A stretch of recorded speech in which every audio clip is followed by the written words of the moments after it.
Thank you very much. Obviously, it's hard to follow on from such distinguished speakers. Thank you very much. But of course, they've set this stage for what's going on in cybersecurity. So what I'm here to tell you a bit about today is how NSERC has helped out or has supported research in cybersecurity in the past, what we're doing presently, and what we hope to do in the future, because we now have a few more flexible opportunities that we did not have before at our disposal.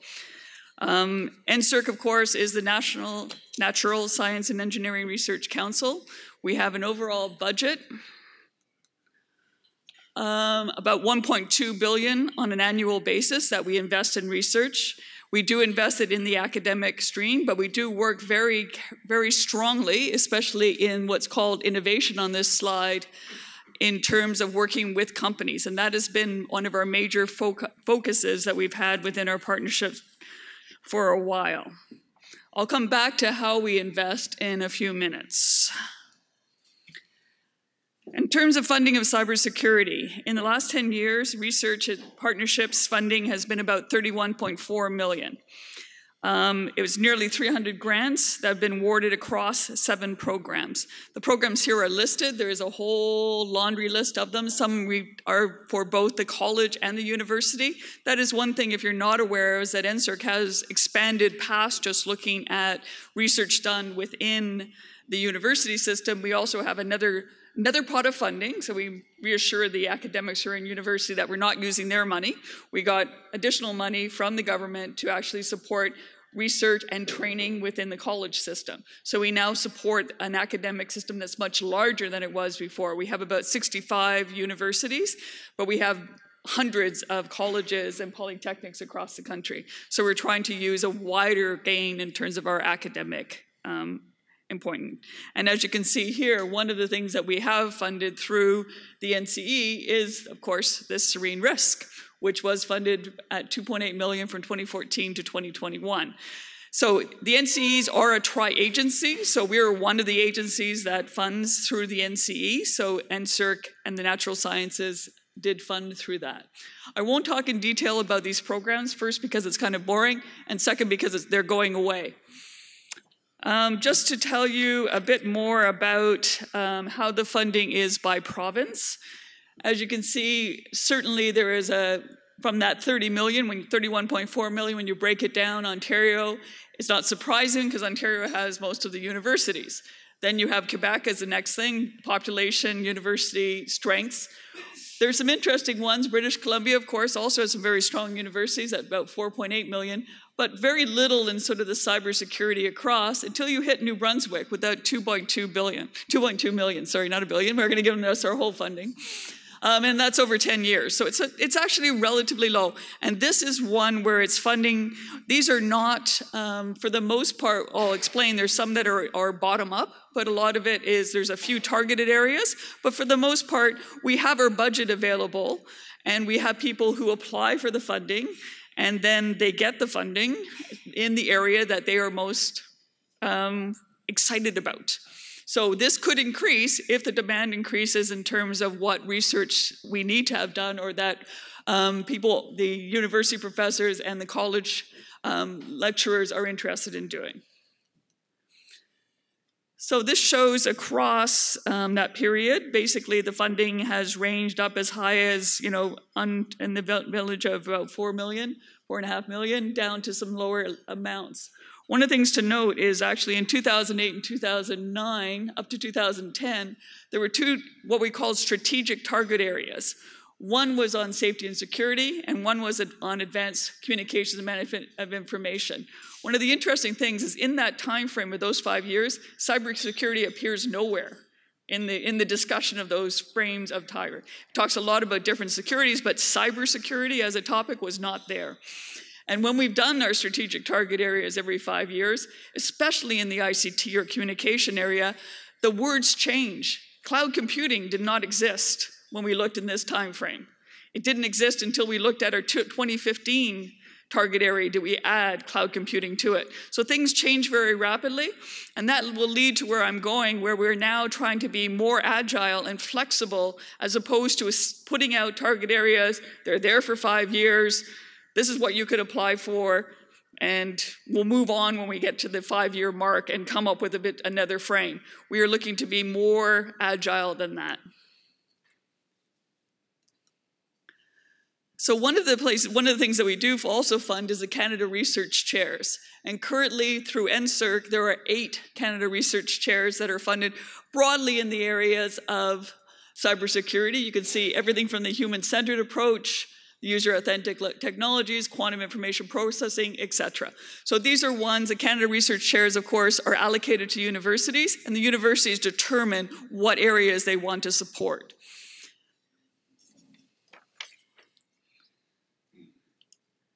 So one that I'm going to profile, which I know has a very strong connection with the SERENE-RISC workshop, is Dr. Sonia Chiasson, who has basically, hers is in the user-centric cybersecurity. And this is an NSERC chair, but it shows that the questions that she's talking about are not just related to computer science, but also have a social aspect. And I think that's one of the things that we're starting to really see with this, and I think that's certainly been at the basis of SERENE-RISC and everything that it's put forward, is that this is not a question that just lies on the computer science side of it. You need computer science, you'll fix it with technology. Even the interesting one we had, the talk this morning we had about the pen testing, is that what it's called? Yes, sorry, I hadn't heard that term before today, so there we go. Is that there is very much a social aspect as well as a technical aspect. And if you don't have them working together or no understanding that it's both a technical and a social aspect, we're going to be in trouble because we're looking at it too much with blinders on. So we need to have a wider view for it. This is another Canada Research Chair, and in this one, we have Dr. Gilles Brassard. Of course, I don't have to introduce him to many of you. He is top in the idea of quantum information processing. This is one area that Canada has shown to have strengths, and we have strengths. One of the things we are talking right now, and I'll be going to a conference in a couple of weeks, discussing with the UK about us having collaborations at a country-to-country level in research in the area of quantum computing. Widely, of course, cryptography and quantum cryptography, which is, of course, a field that Dr. Brassard has really had a leadership role in. NSERC has been supporting this researcher and many researchers for more than 40 years. So we have been always supporting where the researchers have wanted to go. We provided the funding for them to follow those tasks. And what's really interesting now is those investments that we have made Canada a player on the stage where other countries want to work with us. They see that we have knowledge that they don't have, and they want to work with us on an equal basis. That's a great place to be. Because as you mentioned, we do definitely have to work on a much more global aspect of this, working with our friends and partners and with the Western world to ensure that we have a really good approach to how we plan out our things for this. Before I leave the Canada Research Chairs, of course, Dr. Dupont also has a Canada Research Chair, but it's actually supported by the sister council, the Social Sciences and Humanities Research Council. So we are separated in different councils, but that's another thing that's happening more and more, is that we're seeing that there is so much more research that's transdisciplinary, multidisciplinary. There's a million terms for it. And so we are trying to be very careful to not have those barriers say, well, I'm sorry, don't come to NSERC. It's much too social scientist. We want to kind of break that down and provide more opportunities for there to be research that is funded that crosses any what could be viewed as artificial boundaries between looking more at the topic of the researcher and then viewing that there's a number of people who can bring part to be discussing that topic. And I think certainly in cybersecurity, it's very obvious. This is another Canada Research Chair, a Tier 1 Chair, Dr. Ali Gorbani. I don't know if he's here. Was he here for the conference? No, he was in exchange. So he has just opened, it was launched about 2017, a Canadian Institute for Cybersecurity. And in here you can see an entrepreneurial unit that draws on the expertise of researchers in social sciences, business, computer science, engineering, law, and science. So again, this particular center came up with already that they needed to bring expertise from a wide number of people at their university. They would have, each of the individual researchers may be supported by different grants from different agencies, but it shows that there is an opportunity to bring people together. And one of the last ones, this is also another Cybersecurity and Privacy Institute that was launched at Waterloo just recently, September 28, 2018. And in this one, I was interested because they have narrowed it, in this case, to cybersecurity and privacy. And if you look through their list, they do have the HCIs, the human-computer interaction and algorithms, but it's still much more focused on the engineering, the science, the computer science part of it. It's not as broad as the one that we saw at UNB. Doesn't matter. This is the approach that they've chosen to take. This is the focus that they have. This is where they want to go. We want to be able to both support them and support the UNB and support anybody else who is a researcher in whatever university across the country.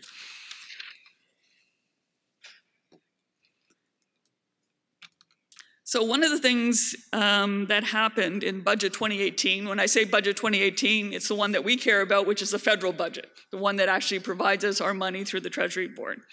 So they have made significant investment in knowledge discovery. So knowledge discovery, if you saw the graph at the beginning, that's about 70% of the funding that we give out is under the Discovery Grant, where the professors will put in to have support for the researcher for a period of approximately 5 years, to be able to make sure that they can make their decisions of what they do, who they fund, what topics they cover.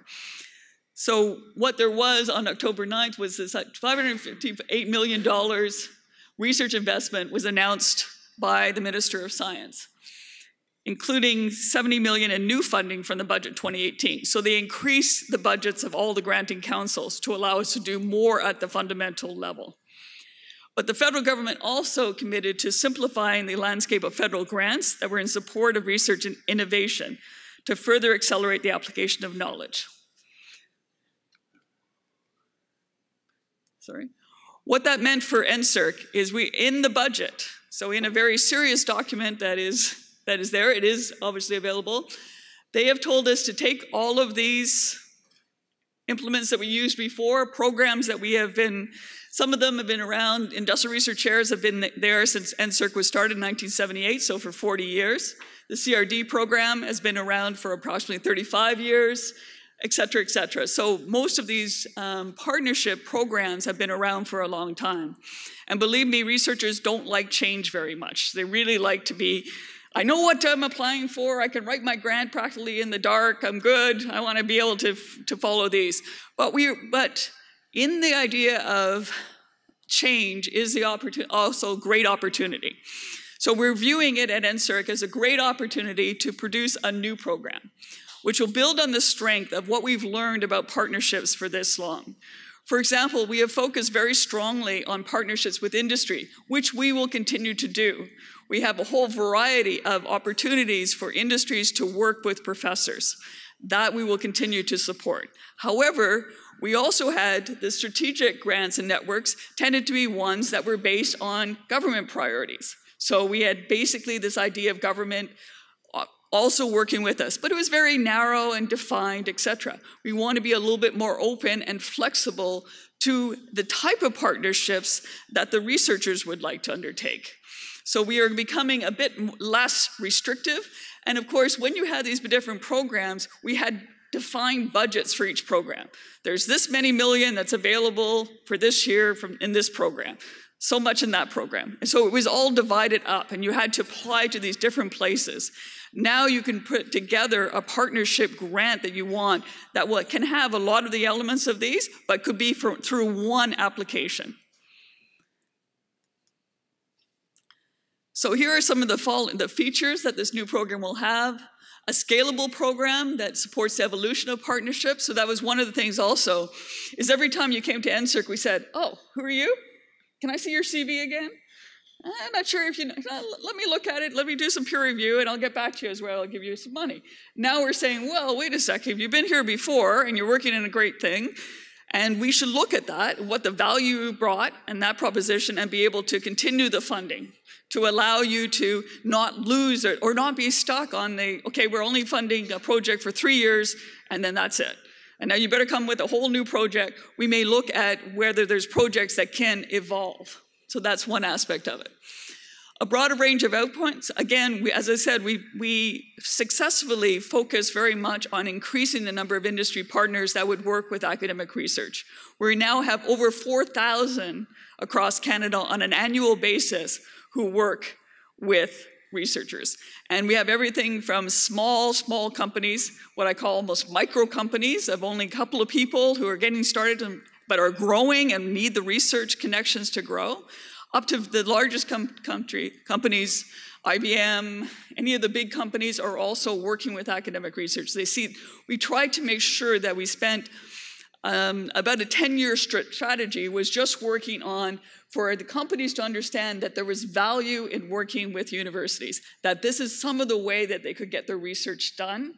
It also allowed for, obviously, universities to gain some savvy or some knowledge of how to take research results that have been produced in a lab and take them out. So there have been a lot of spin-out companies also that have arrived by forming these partnerships. And one of the last things we also say, of course, is supporting this idea of interdisciplinary. I just mentioned within the cybersecurity, needing those social aspects. National, have ones that extend beyond just one university, but connect universities. And then international. We've just completed a call that was in the Industrial Revolution, the idea of Industry 4.0, and it was done with Germany.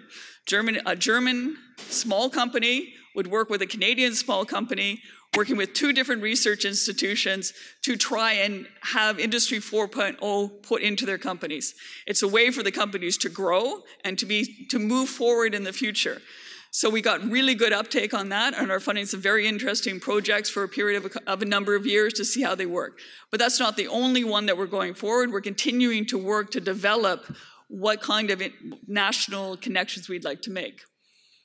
And in terms of the last one, about a broader set of partner organizations. As I said, we focus more on what was the value of the universities working with industry and or the colleges working with industry, but now we're saying maybe we need to be a little bit wider in our thought of who they bring to the table to make sure that the actual results that come out can be exploited, can get into the hands of people who need them, can benefit Canadians in a strong way. So the transition from current programs to the new program. In the interim, just for the academics in the room, the other ones probably don't care about this, but I just wanted to put this there, is NSERC will continue to administer and fulfill the current awards. So we do have a $240 million budget that covers off those programs that I said would be combined. But don't get too excited, the $240 million will not be available in the next year because we have commitments. When we funded a project for 5 years, we continue to make our commitments and fund that project till the end, as long as it continues to meet the terms and conditions, etc. I just put that in for bureaucracy points, but basically the idea is we do have that commitment. So our budget will become available as the other programs recede. So as someone who has gotten a grant from one of the programs that is disappearing, we'll be able to see that out and then switch to the new program.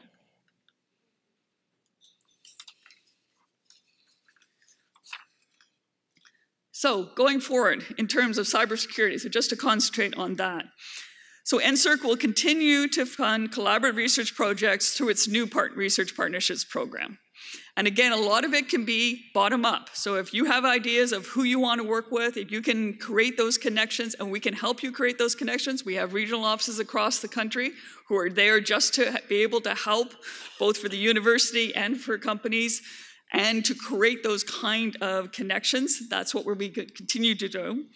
In addition, and I'll let Renaud give the rest of the information about the Canadian Centre for Cybersecurity, but I just added this here. As you see, very, very recent, only October 1st, 2018. So we are exploring the possibility of partnering with this new Canadian Centre for Cybersecurity through perhaps a call. Very early days, we only just met each other like a week ago, so give us a bit of time to get us sorted out the details, but soon, and that would be putting funding available on the table to work on a variety of cybersecurity issues. So we're hoping that that would be something that would be launched as early as next year. So as far as contact information, if you want to know anything more about it, as I say, my name is Pamela Moss and I'm a director. I also have Roger Delille with me today. Roger, can you give a wave?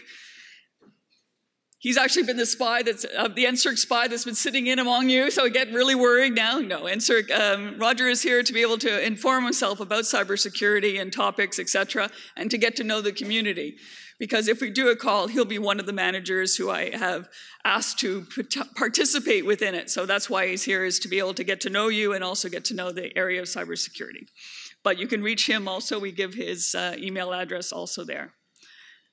And I just put up this slide because I really like it. So if there are any questions, I'll do them at the end of the problem.